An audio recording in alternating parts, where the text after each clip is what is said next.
Où chercher la force? Où puiser la force? Dans les exhortations, dans les psaumes, dans la Bible, dans les chants religieux.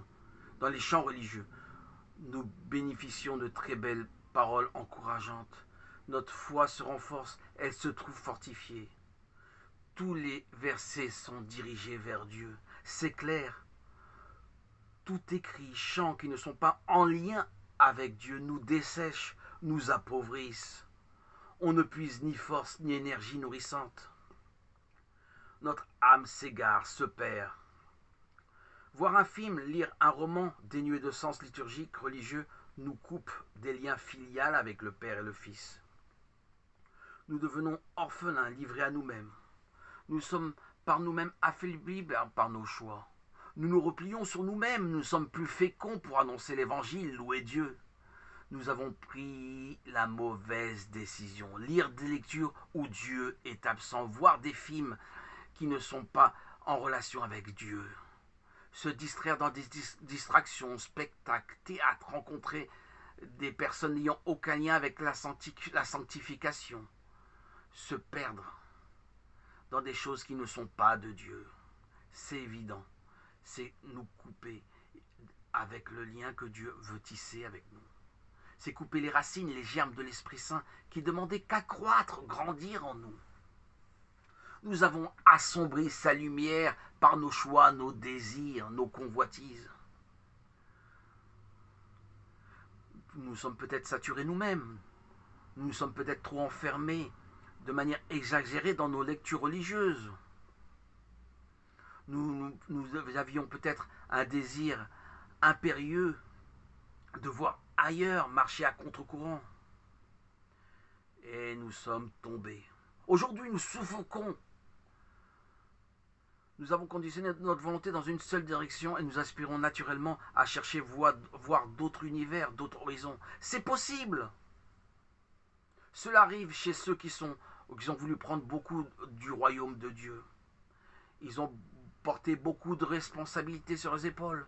Ils ont beaucoup porté sur eux. Ils sont engagés plus qu'ils ne le devaient. Ont dépassé leurs limites. Leur enthousiasme débordant, leur vouloir de prendre beaucoup sur eux les a épuisés, éloignés au lieu de les rapprocher. Leurs épaules n'ont pas pu porter tout ce qu'ils ont eux-mêmes imposé. Ils n'ont pas demandé l'aide de l'Esprit Saint. Et ils se sont égarés, croyant que tout était de leur force, par leur force. De là, ils sont partis voir ailleurs. S'ils auraient été un peu plus humbles, ils auraient été attachés au Seigneur, qui leur aurait donné beaucoup plus de force et leur aurait permis de dépasser leurs propres limites. Ils ont travaillé par orgueil et le résultat en a été la chute. C'est la conséquence des gens qui se prétendent être religieux et qui ne travaillent que pour leur propre intérêt. Certains d'entre nous pour leur propre porte-monnaie. La solution facile à prendre est de choisir la loi d'alternance. On ne peut se fortifier, puiser des forces sans alterner. Laissez Dieu venir à nous. Saisissez-vous de ces moments de détente qu'il vous présente. Alternez de manière souple vos temps d'études, de détente. Dieu ne vous a pas interdit de prendre quelques longueurs, quelques distances avec le monde spirituel. Il ne peut rien nous arriver de grave. Une lecture de la Bible de manière trop aliénante, obsessionnelle, peut nous épuiser et peut produire des fruits non comestibles. Notre lecture devient répétitive, lassante, non productive.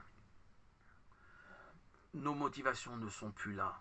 L'influence de la Bible ne s'estompe pas aussi facilement, à moins que vous décidiez de renoncer à votre lecture quotidienne. L'attraction que vous aurez pour la Bible ne va pas se débrider. N'ayez crainte, Dieu est bon. Il vous laisse le temps de le rejoindre. Détendez-vous, vous n'êtes pas dans une compétition. Dieu ne vous impose aucun diktat. Il connaît vos faiblesses, il connaît vos forces. Dieu vous connaît. Laissez-le vous guider pour vous amener à la bonne rive. Vous êtes sur le cheminement, la distance à parcourir n'a aucune importance. Dieu est le maître du temps.